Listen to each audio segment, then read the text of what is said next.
Yep. Small little blower motor. So the specs. 208, 230. Half a horsepower, 1075. 20 microfarad cap.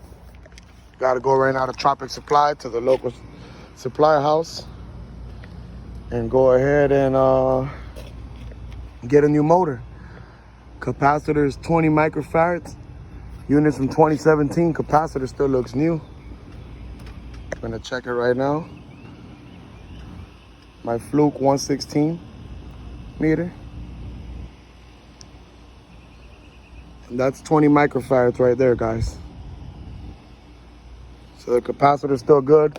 As you guys see, permanent split capacitor motor. Windings are burnt inside. So there we have it, guys. Gonna send the work order and get this thing ordered back in.